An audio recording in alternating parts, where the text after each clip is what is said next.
What happens when a quiet diner worker breaks down? And the man watching is actually her CEO. Ethan Marshall stared at the email on his screen, his jaw tight and his eyes unmoving. The subject line was simple: customer complaint, store number 7, but it was the 5th one that week. And it wasn't just about cold coffee or a wrong order.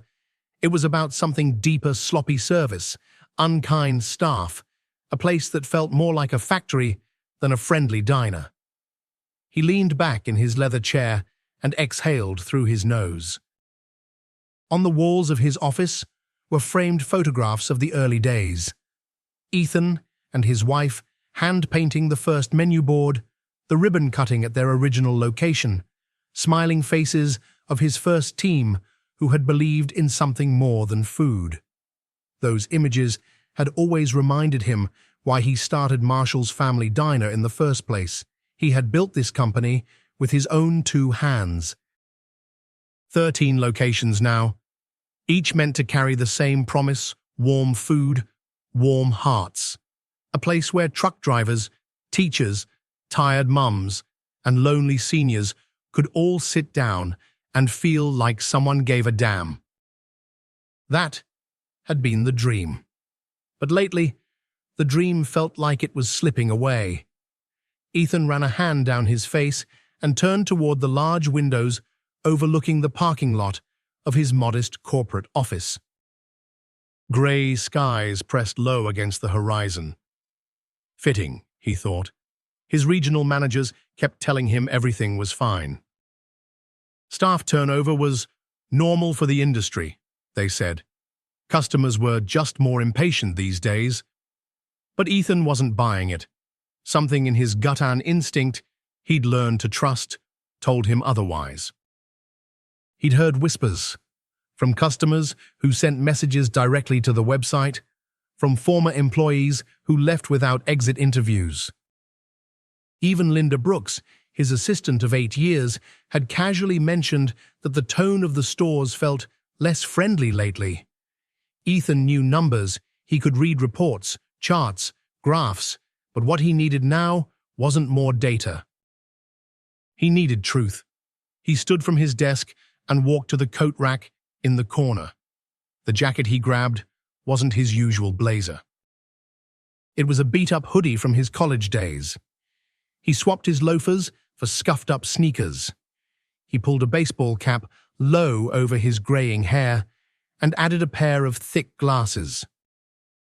Then, for good measure, he rubbed some stubble over his jaw. He'd been growing it out for the past week, just for this. "Where are you going?" Linda asked as he passed her desk. "Store number 9, he said. "No meetings today. Clear my schedule for the afternoon." Linda raised an eyebrow. "Undercover?" Ethan gave her a tight smile. "Something like that." She nodded. She didn't need more details. She trusted him. 2 hours later, Ethan parked his truck behind a strip mall in a quiet suburban town. The sign over the entrance read, "Marshall's Family Diner," in cheerful red letters. But the parking lot was only half full. Not terrible for lunchtime, but not great either. He tugged his hoodie tighter around him and headed in. The bell above the door gave a soft chime as he entered. The smell of bacon, coffee, and fried potatoes wrapped around him like a memory. He paused a moment to take it in. The place looked clean, but tired. The booths were faded, and the tile grout was darkened with years of wear. Nothing alarming, but not exactly the inviting place he'd envisioned when he first started franchising. A young woman approached with a notepad in one hand and a carafe of coffee in the other. Her name tag read, Alyssa. Her smile came quickly, but Ethan saw the fatigue behind it. "Hi there. Welcome to Marshall's," she said. "Can I get you started with something to drink?" "Just coffee," Ethan replied, sliding into a booth near the window. As Alyssa turned and moved toward the next table, he noticed The way she moved, efficient, practiced, but hurried. Her shoulders carried more than just a tray. Ethan watched. That was the whole point of this visit. Not to test the food. Not to count the ketchup bottles. But to observe the people. He noticed how Alyssa handled two elderly customers with patience and gentleness, even as she was being called back to the kitchen. He saw her refill drinks, clean tables, and deliver food with a smile that flickered at the edges. And he noticed something else too. No one had greeted him at the door. No manager came by to say hello. No one asked how his experience was going. He jotted a few quick notes on the napkin next to his cup. The burger, when it arrived, was fine, warm, well-portioned, classic Marshalls, but what stood out wasn't the food. It was the voice that barked from the kitchen. "Alyssa, what's taking so long? You're falling behind again." Ethan glanced up. The man behind the counter was heavy-set, mid-40s, with a stained apron and a scowl carved deep into his face. Alyssa flinched, but called back, "Coming right up." Her voice cracked slightly. Ethan frowned. That wasn't banter, that was pressure. He sat back and sipped his coffee. The flavor was bitter today, or maybe that was just his mood. He could hear murmurs from nearby tables. A woman complaining about her cold toast, two teens whispering about the mean guy in the back. Ethan didn't miss a word. This wasn't a family diner anymore. This was a warning sign, and Ethan Marshall had just walked straight into it. He folded his hands on the table, looked around one more time, and made a silent promise. He wasn't leaving until he found out exactly what was broken here and how to fix it. The bell above the door jingled again, but Ethan Marshall barely noticed. His attention was fixed on the young waitress weaving between tables with a practiced flow, trying to do too much with too little. Alyssa Carter. The name tag read, was the only server on the floor at the moment, and the lunch rush was starting to swell. She moved with grace, but also with a heaviness that Ethan could feel from across the room. There was a rhythm to her steps, precise but rushed. Her tray wobbled slightly as she cleared a table with one hand while balancing drinks with the other. She smiled at each customer, but it was a smile that didn't quite reach her eyes. Ethan had seen that look before. On single mothers working 2 jobs, on junior cooks burning out in year 1, on people trying not to crack. He picked up his coffee and watched quietly. She stopped at a table where a toddler had knocked over a juice cup, crouched down with a rag, and cheerfully reassured the flustered mother. "No worries at all, I've got it," Alyssa said softly. The mother thanked her, visibly relieved, and Alyssa offered the child a paper menu and some crayons from her apron pocket. The gesture seemed small, but Ethan saw the thoughtfulness behind it. That's what hospitality was supposed to look like. Not just service, care. Yet it was clear to him that Alyssa was carrying more than her share. When she returned to his booth with his burger and fries, she gave a quiet apology. "Sorry for the wait," she said, keeping her eyes down. "No worries," Ethan said kindly. "You're doing great." For the first time, she looked up, briefly. There was something behind her eyes, a flicker of surprise, maybe even gratitude. She gave a small nod and disappeared again into the tide of clinking glasses and rising voices. Ethan picked up his burger, but didn't take a bite. Something about the atmosphere felt wrong. It was subtle, not the kind of thing you'd catch in a report or survey, but it was there. The tension. The fatigue. The unspoken rules about when you smile and when you don't. Then, from the kitchen, came a sound that made his stomach turn. Sobbing. Not dramatic, not loud, but unmistakable. Raw. He set his burger down. The crying came again, muffled, but clearer this time. It wasn't someone quietly shedding a tear. It was someone trying not to break in the one place they had left to breathe. He stood up. Ethan walked slowly toward the swinging doors of the kitchen, staying just out of view, not barging in, but listening. He heard Alyssa's voice, low and cracking. "I'm trying my best, okay? I haven't had a break in 6 hours. I'm doing everything I can."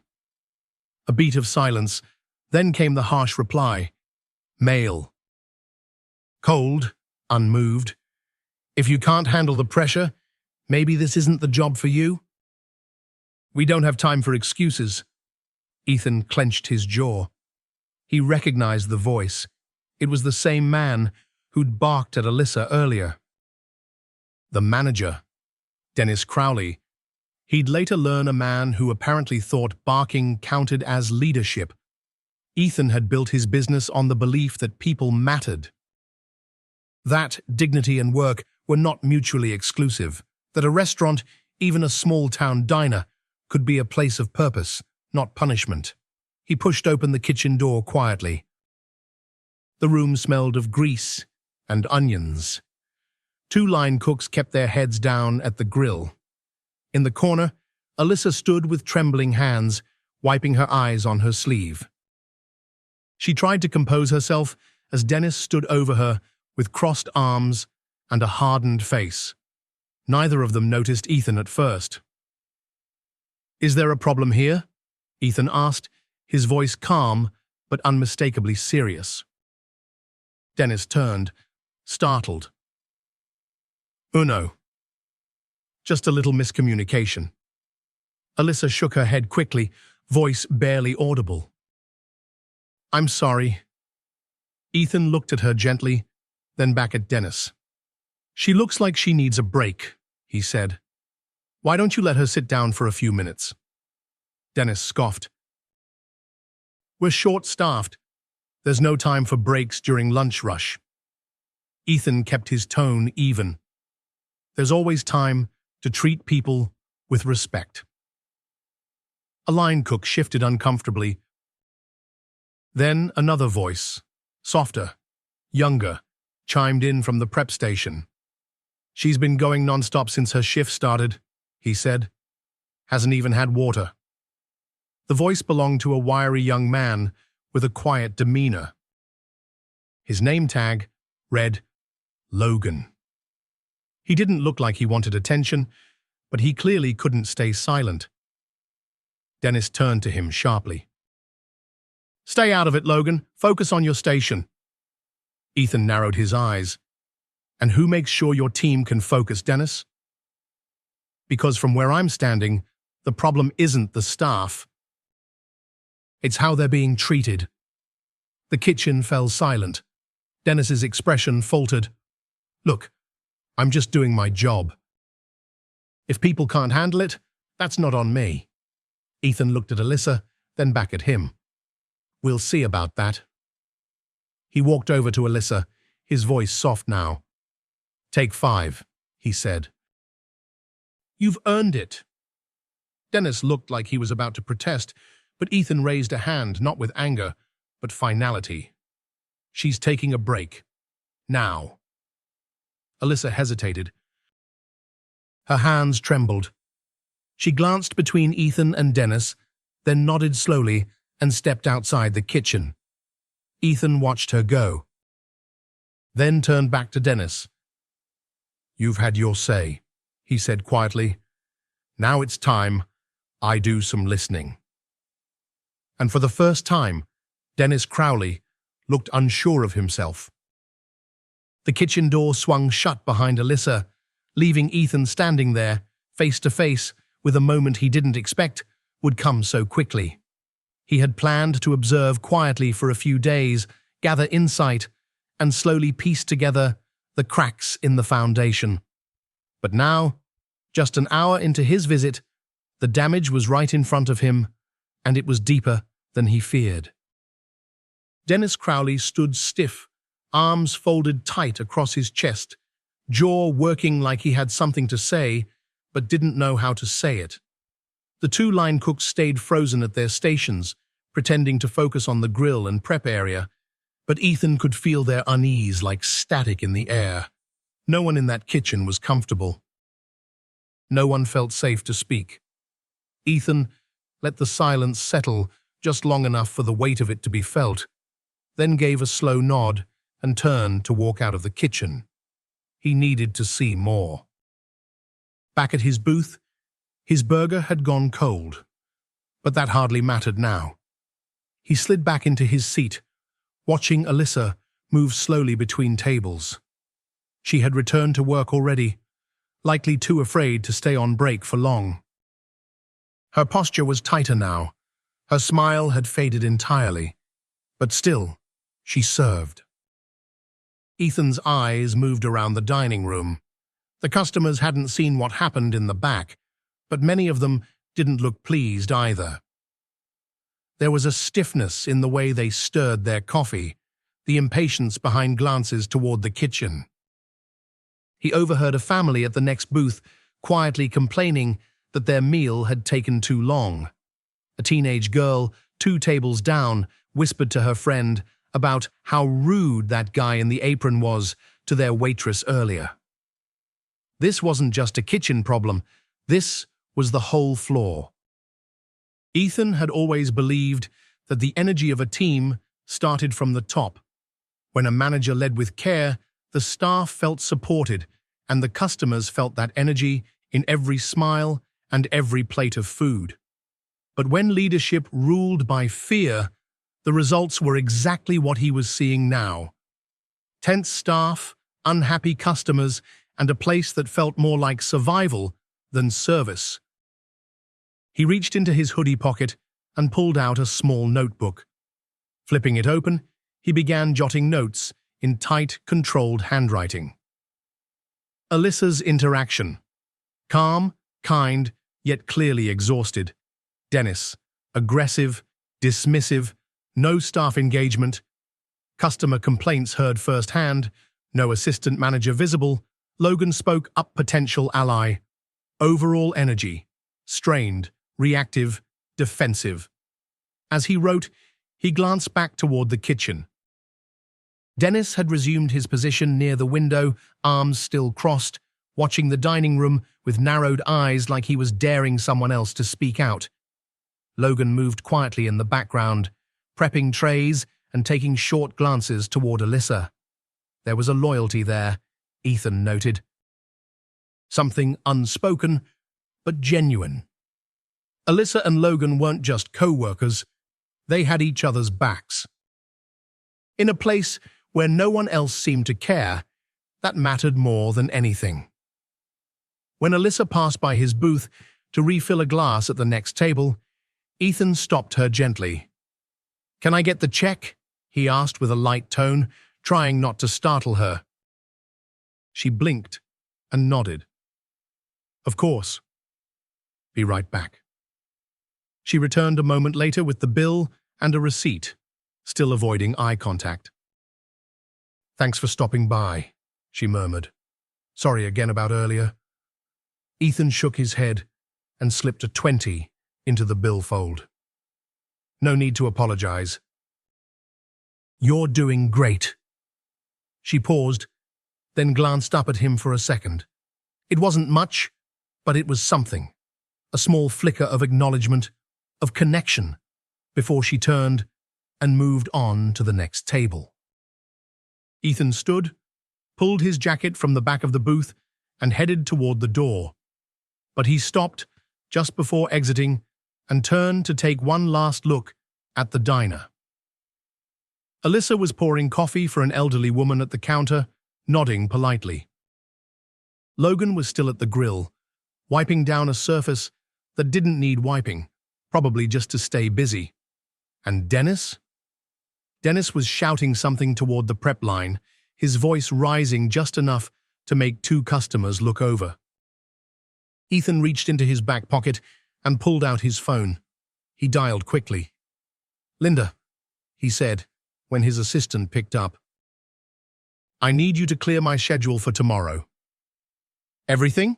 she asked. "Yes, and I want you to pull the full personnel file on the staff at Store 9. Performance reviews, complaints, write-ups, anything we have." There was a pause. "Understood," she said. "Anything else?" Ethan glanced one more time at the diner through the glass door. "Yes," he said. "Make sure the regional managers are available for a meeting this week." He hung up, slipped the phone back in his pocket, and walked slowly toward his car. His mind was already racing. Today had been about watching. Tomorrow, he would start acting. The next morning, the sky was just beginning to brighten when Ethan Marshall parked his truck in the same spot behind Store 9. He sat for a moment, watching as the first few employees filtered in, jackets pulled tight against the early chill, eyes still heavy with sleep. The familiar red sign above the entrance flickered slightly, one letter dimmer than the others. It had been a long time since Ethan walked into a diner before opening. But today, he wasn't showing up as the man behind the logo. He was returning as the quiet man in the hoodie, the one who blended in and simply watched. Inside, the air still held the scent of bleach and fried oil. The chairs hadn't yet been flipped down from the tables. The lights were low. The only sound was the soft clatter of silverware being sorted in the back and the occasional murmur of voices from the prep line. Alyssa was already there. She moved more slowly than she had the day before, her shoulders stiff, her eyes tired. She had her hair pulled back in a low ponytail and wore the same faint smile. Only today, it seemed thinner. Ethan waited until she passed near his booth with a coffee pot before speaking. "Hey, Alyssa," he said gently. "Do you have a second?"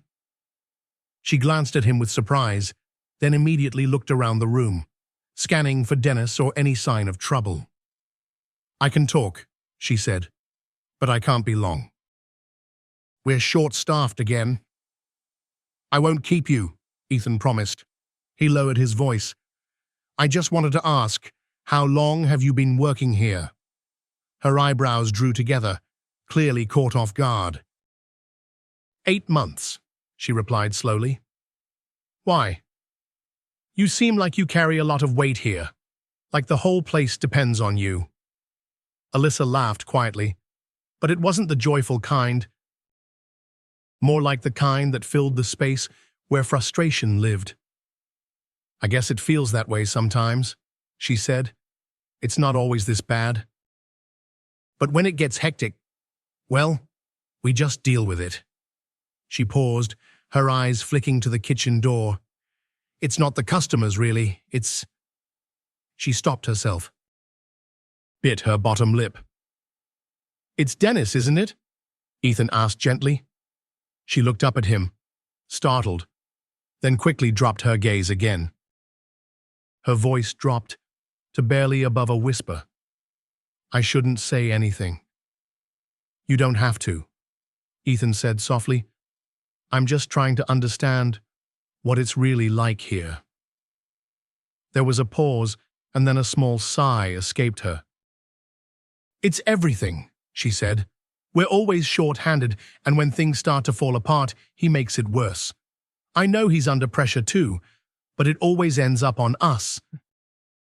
And we can't say anything because—" She looked around again. "He'll cut your hours or start making your life miserable."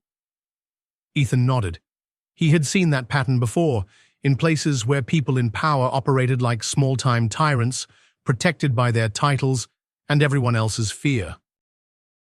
"What about Logan?" he asked. "He seemed like he was trying to help yesterday." Alyssa's face softened. "Logan's good. He's only been here a few months, but he actually cares, covers for people, doesn't talk down to anyone, Honestly, if he weren't around, I think I would have quit already. Before Ethan could say more, the kitchen door swung open and Dennis walked out, barking instructions before he even hit the floor.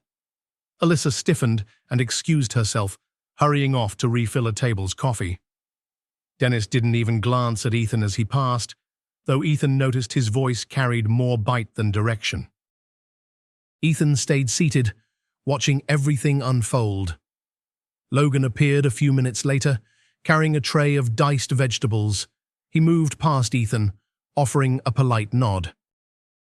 Ethan waited until he was nearby before gently waving him over. "Got a second?" Ethan asked, keeping his voice friendly. Logan blinked. Sure." He set the tray down and leaned slightly toward the table. "I was here yesterday," Ethan began. "You spoke up for Alyssa?" "That took guts." Logan shifted uncomfortably. "It wasn't a big deal." "It was," Ethan said firmly. "Most people don't say anything." Logan hesitated, then shrugged. "Someone had to. She works harder than anyone here and never gets a break. I've only been around a few months, but even I can see it." He looked toward the back, then lowered his voice. "I didn't mean to step out of line, but Dennis, he acts like he owns the place, and people let him." Ethan nodded again, filing the words away carefully. "You planning to stay here long?" he asked. Logan gave a small laugh. "Honestly, I didn't think I would, but I didn't feel right walking away. Not while it's like this." That answer told Ethan everything he needed to know. Logan wasn't just a decent employee. He was the kind of person who quietly held a place together when no one else would. And Alyssa. She was the heart of this location, still beating, even under pressure. Ethan leaned back slightly in his booth and let the moment settle. He had come to observe. Now he had listened. He'd heard the things no report had captured, no email had revealed, and he had made up his mind. Tomorrow wouldn't be about quiet anymore. It would be about truth. And Ethan Marshall wasn't the kind of man to leave good people standing alone. By noon, the diner was buzzing. Booths were filled with families on lunch breaks, construction workers grabbing a bite before heading back out, and retirees swapping local gossip over endless cups of coffee. From the outside, it looked like any normal Thursday afternoon at a small-town diner. But Ethan Marshall knew better. He sat quietly in his booth near the window, his notebook hidden beneath a napkin, his coffee half full and long gone cold. His eyes weren't on the food. They were on the staff. Alyssa was moving quickly now, too quickly. She was stretched thin, dashing between tables with an energy that looked more like desperation than momentum. Logan was in the kitchen, working the grill and juggling prep at the same time. Dennis Crowley had not stepped in to help. He rarely did. Instead, Dennis barked orders from the kitchen passed through, his voice echoing through the dining room with the kind of tone that made even customers wince. "Table 6 is still waiting." "What's taking so long, Alyssa?" "I'm on it," she called back, her voice strained as she hurried toward the kitchen. Ethan noticed the way her hand trembled slightly when she picked up the plates. Then it happened.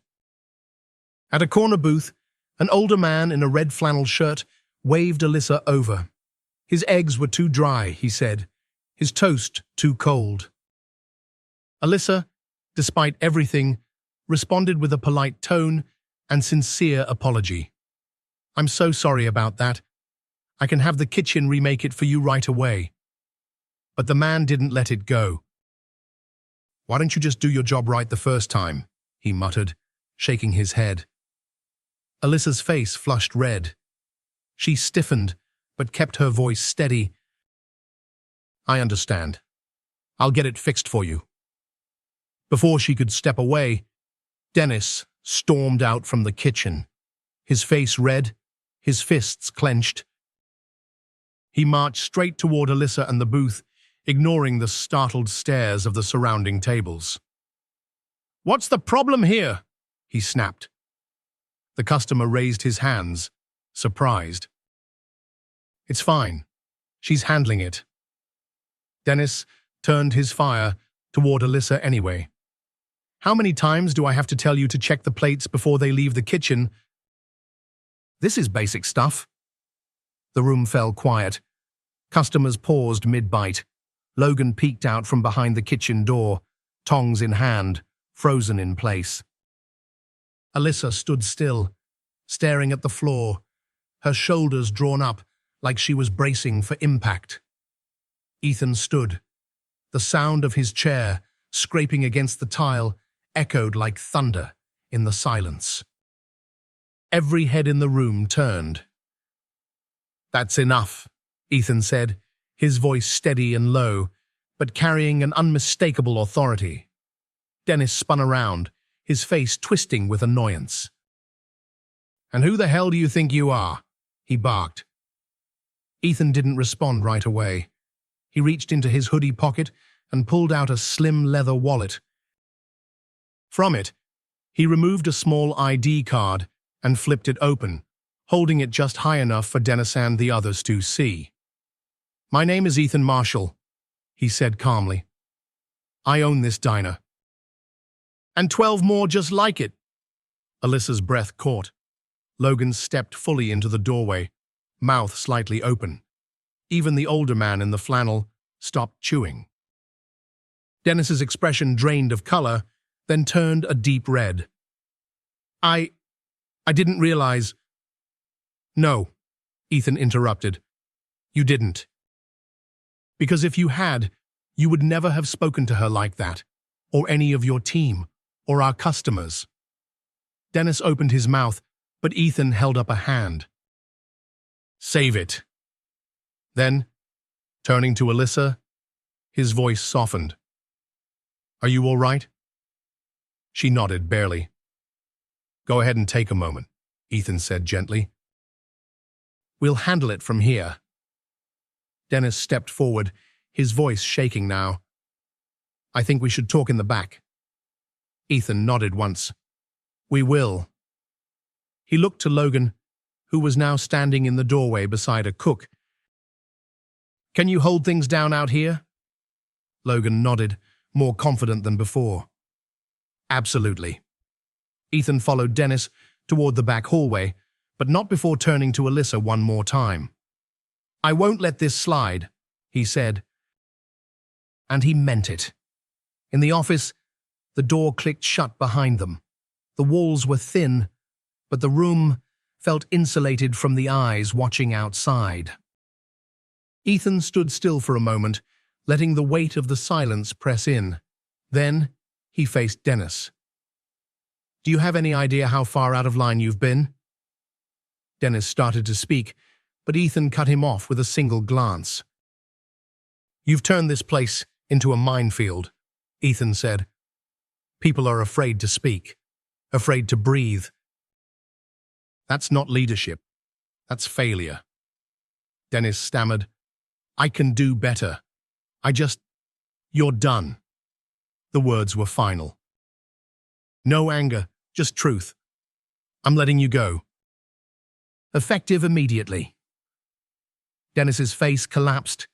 He looked like he might argue, but the look in Ethan's eyes stopped him. "I'll make sure HR processes your severance package," Ethan added, "but your time here is over." There was a pause. And then, without another word, Dennis left the room. When Ethan returned to the dining area, the energy had shifted. Alyssa and Logan stood by the pass, customers still seated, but clearly watching. There was tension, yes, but also something else. Relief. Ethan took a breath and addressed the room. "Thank you all for your patience today," he said, his voice warm. Some changes are happening around here, starting now. Then he turned to Alyssa and Logan. You two meet me after your shift. We need to talk. Alyssa looked stunned. Logan just nodded. And somewhere, in the soft clink of silverware and the buzz of conversation restarting, Ethan felt something return to the room. Something that had been missing for a long time. Respect. The last customer left just after 4. The lunch crowd had thinned, and the clatter of dishes and hum of conversation had faded into the low drone of kitchen equipment and the occasional buzz from a flickering light near the front counter. The dining room, once chaotic and tense, now felt still. Peaceful even, but not without weight. Ethan Marshall sat at a booth near the back, the same spot he had claimed for the past 2 days. His hoodie was still on, but his posture had shifted. No longer the quiet observer, no longer undercover. Now, he was just a man trying to make things right. Alyssa and Logan stood near the register, speaking quietly. They looked exhausted, but not anxious. There was something softer in their eyes now, like the first exhale after holding your breath too long. All right, Ethan said, rising from his seat and motioning to the booth. Let's sit.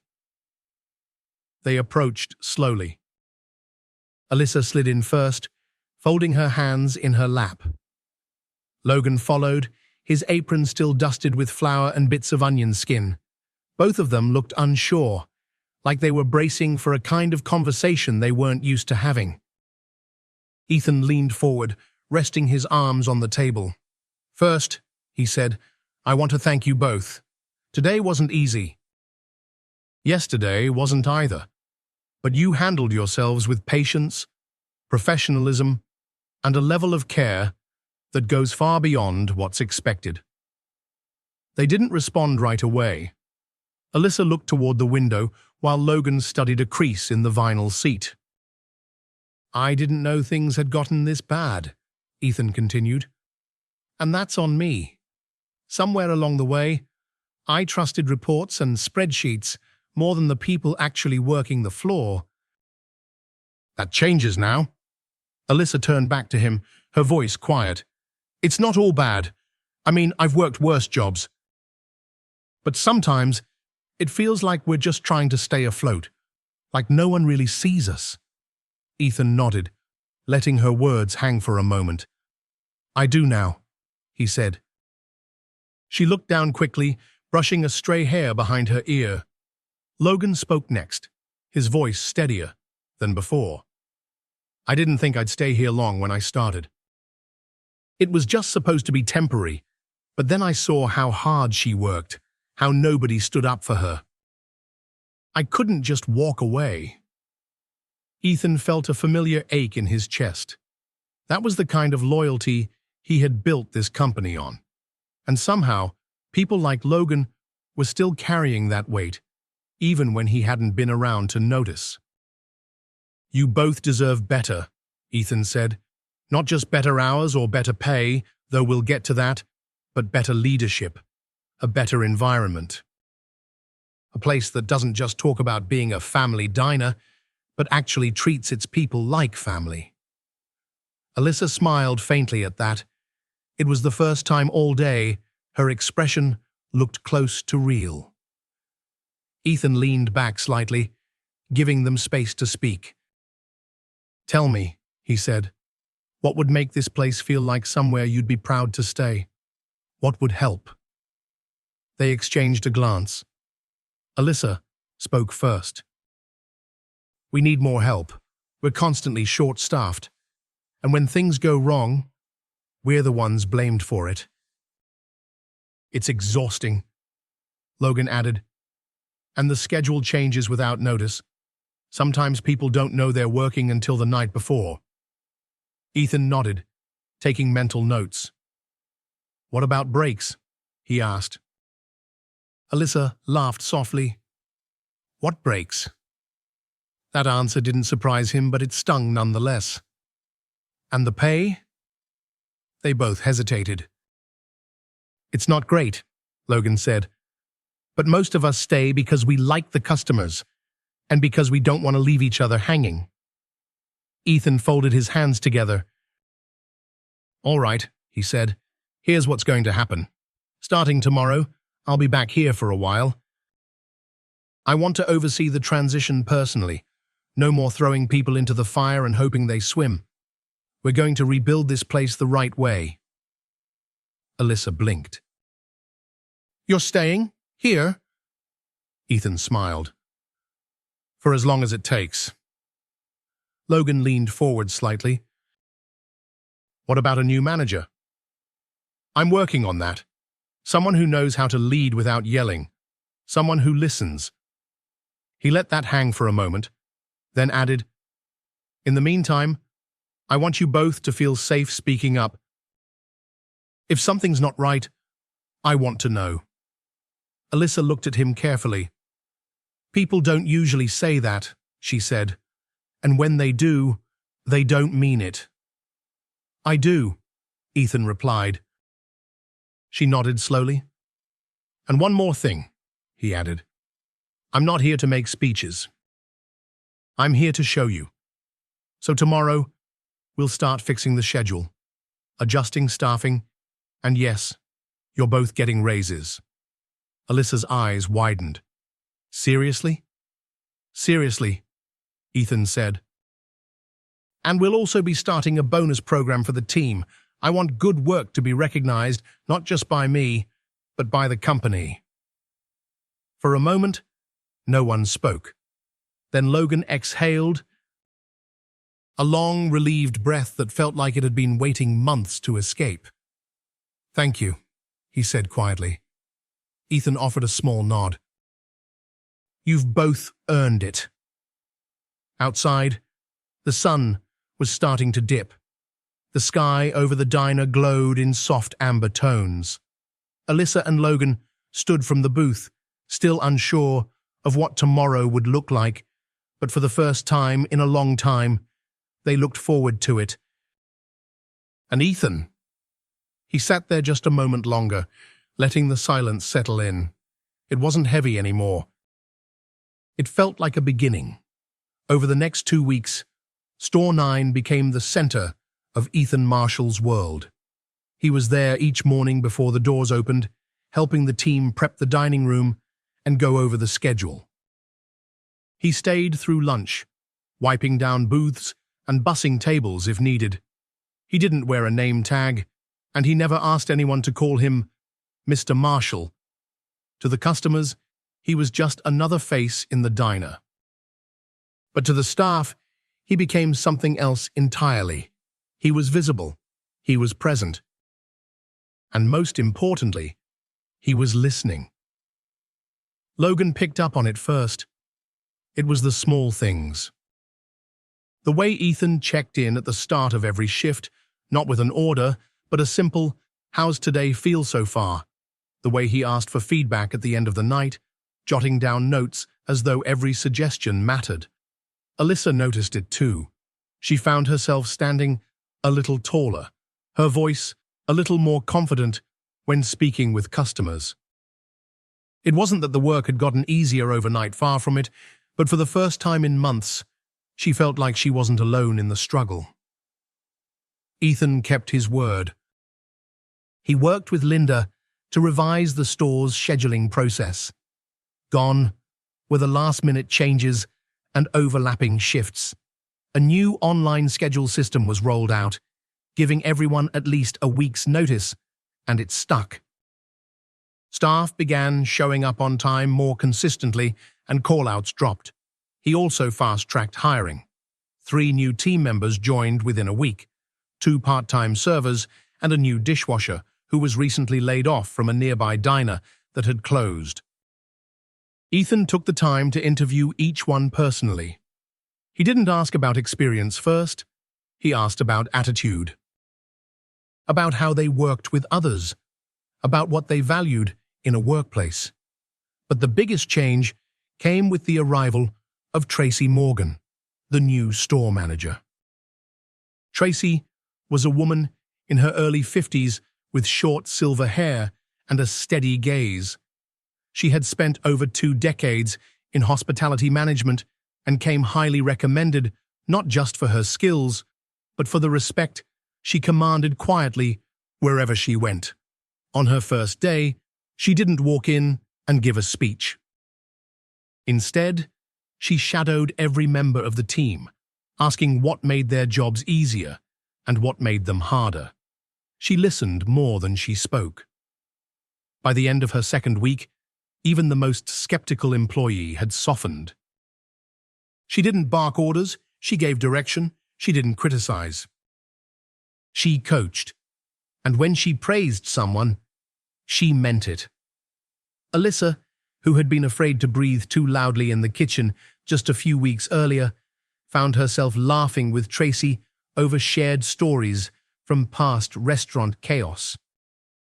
Logan admitted, in a quiet moment, that Tracy reminded him of his MoMA woman who never raised her voice, but always got things done.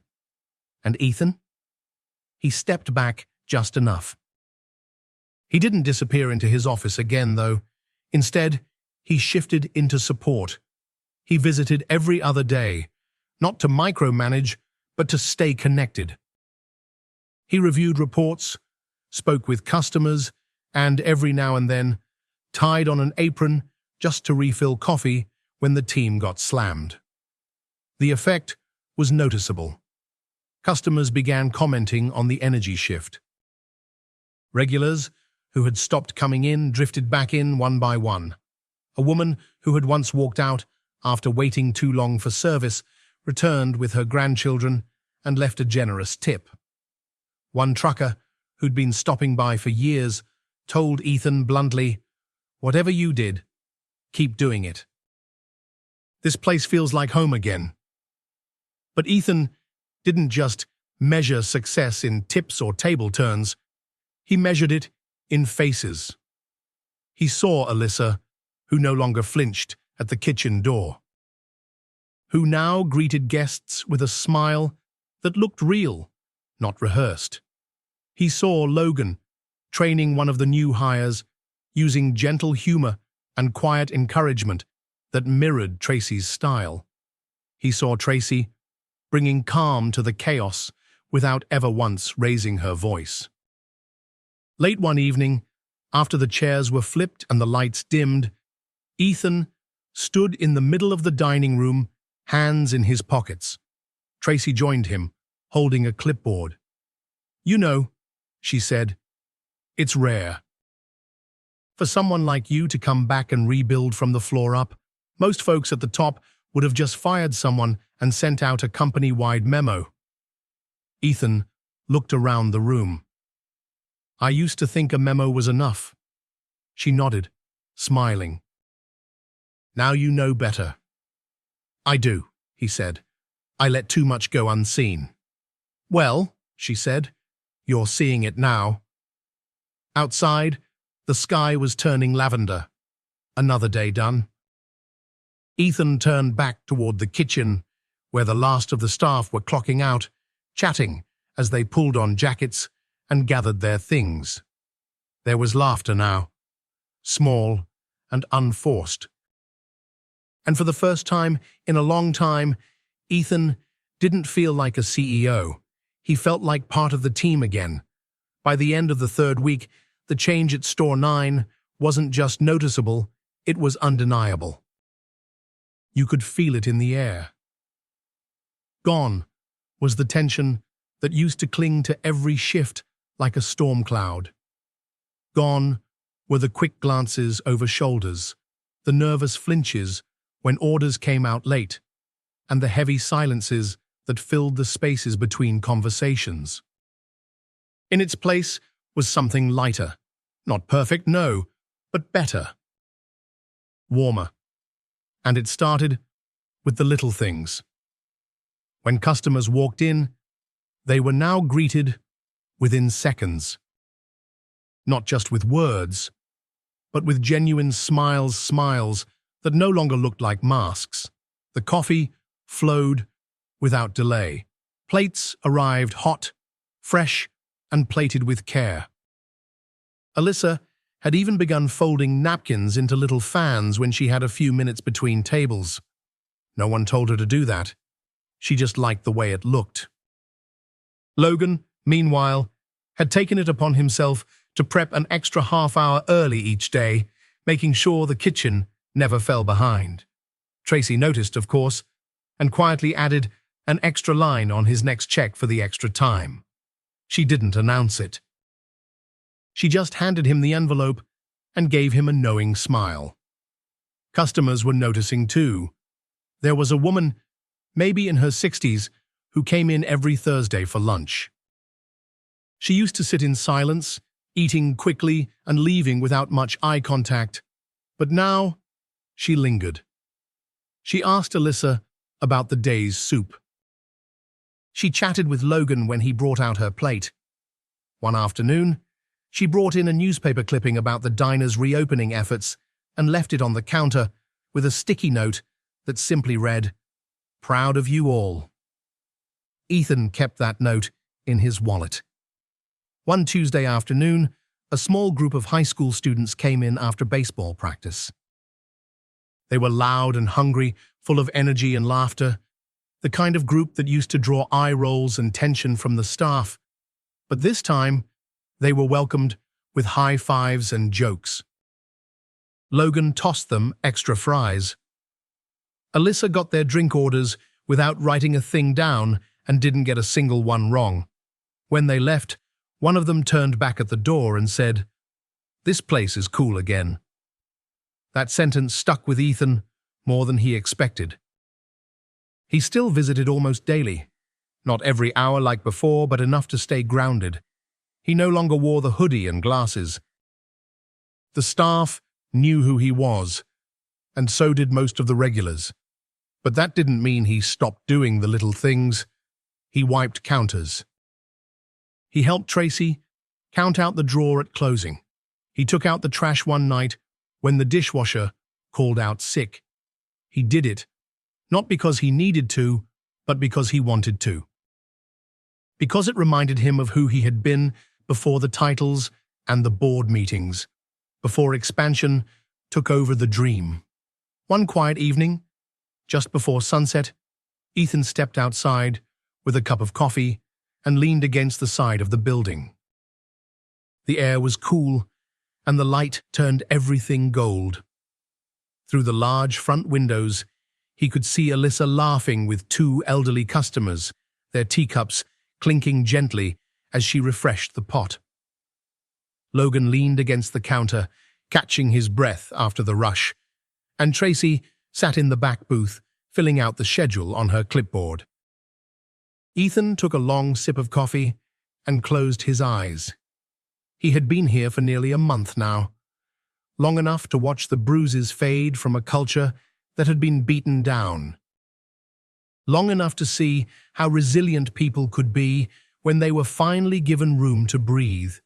He hadn't just saved a store, he had restored something that was harder to measure than profits or customer surveys. He had restored dignity, and in the quiet of that evening, with laughter echoing softly behind the glass and the sun slipping low on the horizon, Ethan Marshall felt something he hadn't felt in years: peace. The Friday morning sun was already high when Ethan walked into the diner, his jacket slung over one shoulder and a newspaper tucked beneath his arm. It had been one of those rare spring mornings that started off crisp but warmed quickly, carrying the scent of cut grass and fresh beginnings. Inside, the diner hummed with its now familiar rhythm. Not rushed, not tense, just alive.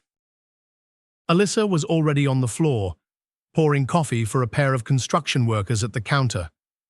Logan stood behind the pass window, flipping pancakes with practiced ease. Tracy was in the back booth, nursing a cup of tea and reviewing the upcoming week's staffing chart. Ethan gave them all a small nod as he passed, then took his usual seat near the window. No longer undercover, no longer anonymous. just present. He ordered his usual black coffee, and scrambled egg sand sat back, enjoying the way the light danced through the blinds, striping the table in quiet gold. When his plate arrived, it came not from Logan or Tracy, but from Alyssa herself. She placed the plate down gently in front of him, along with a small, folded paper napkin under the fork. She didn't say much, just smiled genuine and easy, and walked off to the next table. Ethan took a sip of coffee, then glanced down at the napkin. Something was written on it. 3 simple words, printed in small, neat handwriting. "You saved us." He blinked. For a moment, he just sat there staring at the message. The hum of the diner carried on around him, coffee brewing, forks clinking, small bursts of laughter, but for Ethan, time slowed. It wasn't a grand speech. It wasn't a plaque or a bonus check or a viral post online. It was a napkin. And yet, it meant more than any thank you he could remember. He picked it up carefully and tucked it into his wallet, sliding it behind his driver's license like something fragile and sacred. He didn't need to say anything to Alyssa, not right away. That kind of gratitude didn't ask for acknowledgement. It just sat quietly in your chest, warm and certain. Later that afternoon, when the lunch crowd had died down and the staff moved in, that easy rhythm that comes from knowing you're supported, Ethan passed by Alyssa near the soda machine. She didn't say a word, but she saw the look in his eyes, and that was enough. That evening, long after the last customer had gone and the front door was locked, Ethan Marshall stood in the dining room of Store 9 with his sleeves rolled up and a towel slung over his shoulder. The hum of the coolers in the kitchen was the only sound left. The place smelled faintly of dish soap and lemon cleanera, small sign of a job well done. Tracy walked out from the back, carrying the deposit bag for the night. "All good?" Ethan asked. "All good," she replied with a smile. "Smoothest Friday we've had in a long time." He nodded. "You're making it look easy." Tracy chuckled. "It's not easy. It's just worth it now." As she exited through the back, Ethan remained, his eyes scanning the room booths, freshly wiped down, sugar containers refilled, chairs resting on the tables like they were sleeping after a long shift. He walked slowly past the counter, his hand trailing along its edge. This place had once felt broken. Not because of the paint on the walls or the outdated floor tiles, not because of finances or marketing. It had felt broken because the people inside had stopped believing they mattered. And that, Ethan realized, had been the real cost. It wasn't just about Alyssa or Logan or even Dennis. It was about a culture that had quietly shifted while no one was looking. It had crept in between spreadsheets and quarterly reports, behind executive meetings and performance metrics. Somewhere along the way, the soul had slipped out of the business. But here, in this modest diner, tucked behind a strip mall, in a town most people drove past without a second glance, Ethan had found it again. Not just the soul of the company, his own. As he stood there, he pulled out his phone and opened his notes app. The to-do list he'd been building for days now stared back at him. It had grown long, but not overwhelming. Internal review of all store managers, staff-wide feedback survey, anonymous, company-wide paid break policy, mental health resources pilot at 3 stores, bonus reward system redesign, monthly listening sessions with frontline staff. He added one more line at the bottom. Don't forget where this started. The next morning, Ethan called Linda from his truck in the parking lot. "I'm going to need the regional team on a video call this weekend," he said. "All of them?" she asked. "Every single one." There was a pause. Then, came Linda's calm reply.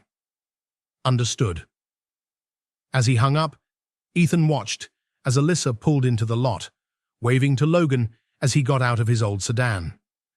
Tracy followed shortly after, coffee in hand and clipboard tucked under her arm. They weren't just showing up for a shift. They were showing up for each other. And for the first time, in a long time, Ethan felt something deeper than pride. He felt purpose. He smiled to himself, reached over, and grabbed the napkin tucked into the sun visor, the one Alyssa had written on. "You saved us." He read it once more, then carefully folded it and slid it back where it belonged. Today wasn't just about running a diner. It was about remembering why he ever opened one in the first place. On Sunday afternoon, while most of his staff at Store 9 were enjoying a rare and well-earned day off, Ethan Marshall sat in his home office, staring at a screen full of familiar faces. Regional managers from across the company had signed into the virtual meeting, some from their home kitchens, others from cluttered desks in back offices of their own stores. Ethan counted 12 squares on the screen, 12 people who, in many ways, carried the weight of the Marshall's Family Diner brand on their shoulders. "Thanks for making time today," Ethan began. "I know this wasn't on your original schedules, but after what I've seen over the past few weeks, this couldn't wait." There were a few polite nods, a couple of muted of course replies. Most wore professional smiles. Some looked uneasy. "I've been at Store 9, he said plainly. Not as the owner, not as the guy in the suit. Just as someone watching, listening, trying to understand what's happening on the ground. That got their attention. One of the managers, a man named Greg from the Northwest District, leaned forward. "You went in undercover?" Ethan nodded. "For almost a month." A ripple moved across the screen. Surprise. Curiosity. A hint of defensiveness. "I wanted to see things without the filter," Ethan continued. "And what I found was concerning. The staff was overwhelmed, disrespected. Customers unhappy, but worse than all that, no one felt seen." He paused to let it settle. "That's not what I built this company for. And if it's happening at one store, we can bet it's happening at others too." One woman, Teresa, from the Florida region, spoke up next.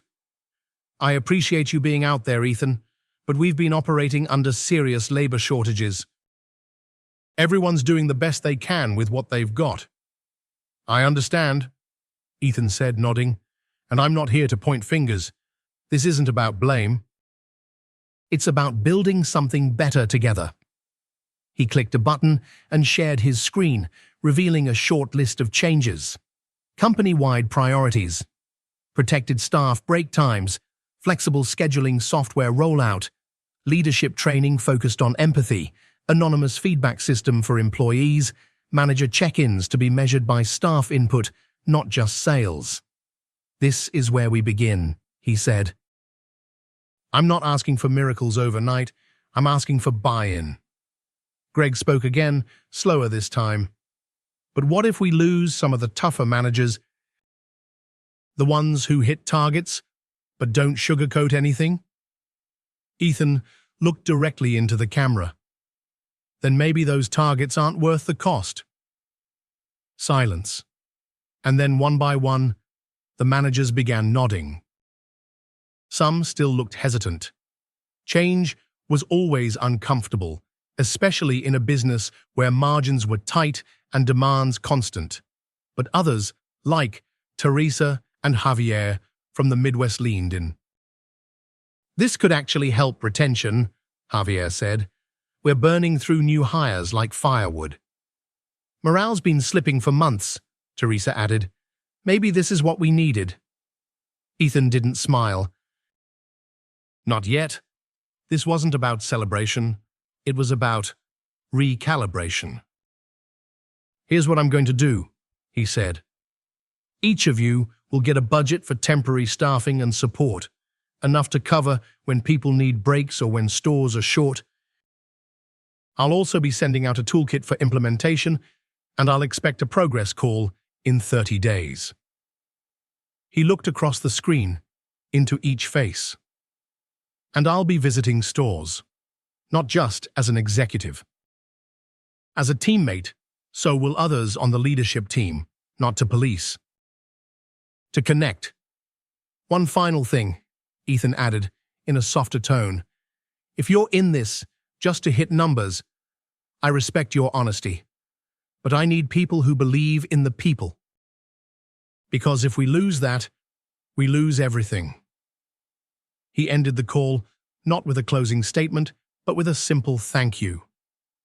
As the screen returned to his desktop background, a photo of the first Marshall's diner, 20 years ago, Ethan leaned back in his chair. He had no illusions. Not every region would embrace this change right away. Some would resist, some would push back. But the seed had been planted, and in his gut, he knew it would grow. It was a Wednesday morning when Ethan Marshall pulled into the lot of Store 9 for what he knew would be the last time in a while. The air was brisk, early spring just beginning to stretch into warmer days. He didn't wear his hoodie this time, just a button-down shirt, sleeves casually rolled, and the same worn leather boots he'd had since the company's first opening. The sun glinted across the front windows, and as he stepped out of his truck, he paused for a moment just to look. The red letters on the sign seemed brighter somehow, or maybe it was just the way he felt inside. Inside the diner, the scene was familiar, but not routine. The place buzzed, not with tension, but with life, the kind of quiet energy that came from people who knew what they were doing and felt good doing it. Booths were already filling. A toddler giggled as he colored on a placemat. Someone near the window laughed over a story. The register chimed softly. The rhythm was steady, like a favorite song. Alyssa spotted him before he could find a seat. She smiled, not the kind of smile you give a boss, but the kind you offer someone you genuinely want to see again. "Your usual table?" she asked playfully. "Unless it's been taken by someone more important," Ethan replied. She led him there with a fresh mug of coffee already in hand. "Black? Still?" "Still," he said, with a small grin. "Some things don't change." She poured, then lingered for a moment.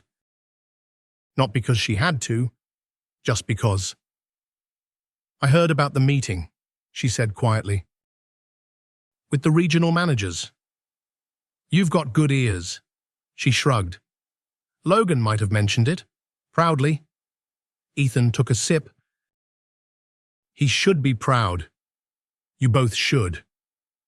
Alyssa sat down across from him briefly, careful to glance toward Tracy for a silent nod of approval. The trust between them was visible now, easy, balanced. "It feels different," she said. "The whole place. I don't mean just the new faces or the schedules. It's like we all breathe easier." Ethan nodded, letting her words sink in. "That was the goal," he said softly. "Not perfection. Just breathing room."